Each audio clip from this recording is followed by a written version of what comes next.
Hey guys, welcome back to another lesson. I'm pretty excited about this one. We're going to be covering a few very interesting concepts, including some interesting chord voicings, the 2-5-1 progression, and transposing.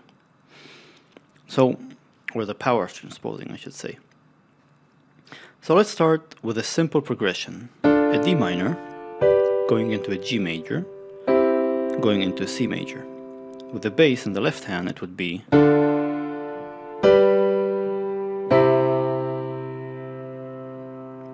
so those of you who are experienced might recognize this as the 2-5-1 progression in the key of C major. It doesn't really matter if you don't recognize it immediately. You can watch my tutorials on the 2-5-1 progression, but it's not essential for this lesson.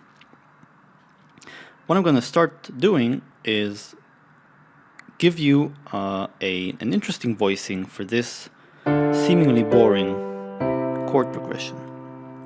So instead of this boring one, I'd like you to play the following.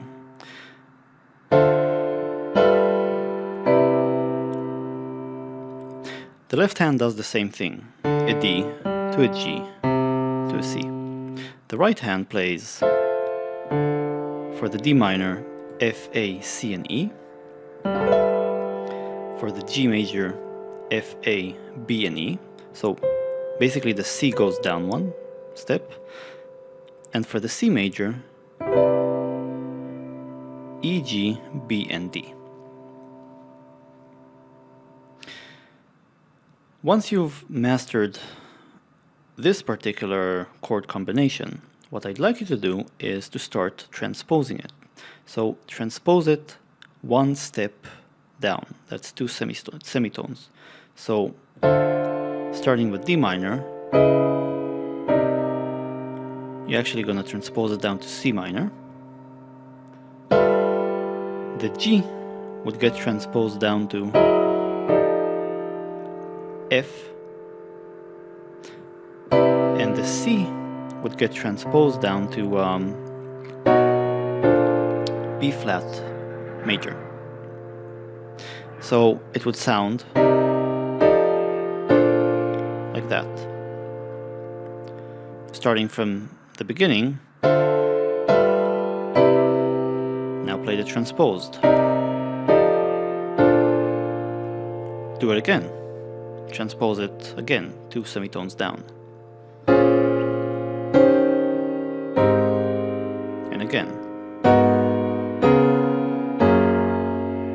Again.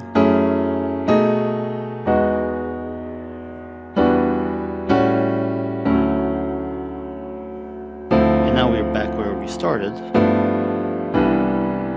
It's the original shapes, just transposed down an octave. Once you've mastered this, so try to play it fluidly.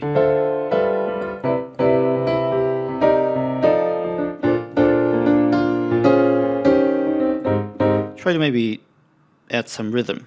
It doesn't have to be jazzy, it can be maybe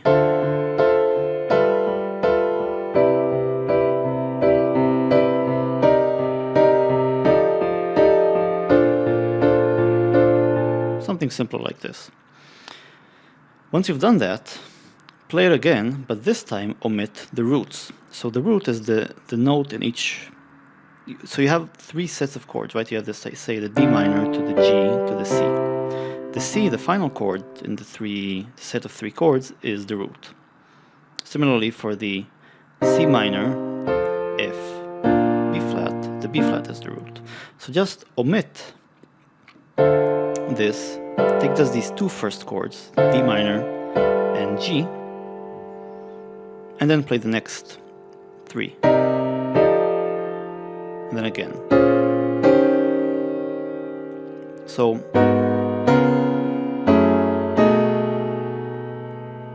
and actually you don't even have to go down in full steps, you can go in half steps as well.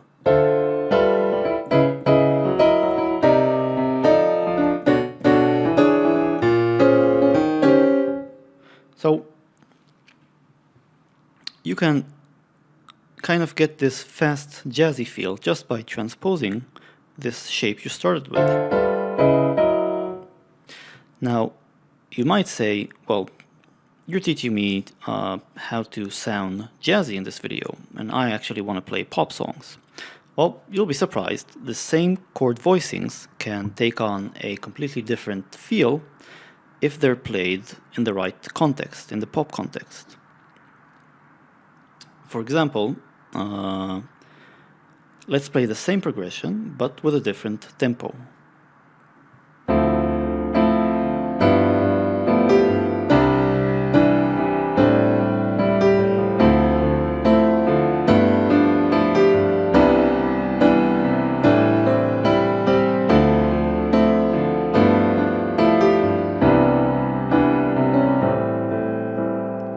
So all I've done is I've played the same 3 chords and I added an A minor.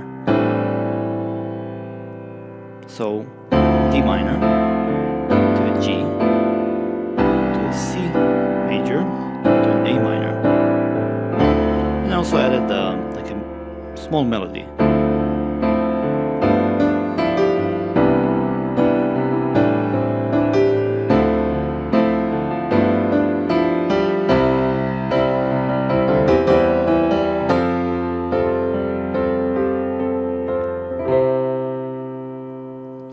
So you'll be surprised how many jazzy things can actually sound very popish with the right context and treatment. That's it. I hope you've had fun, and I'll see you next lesson.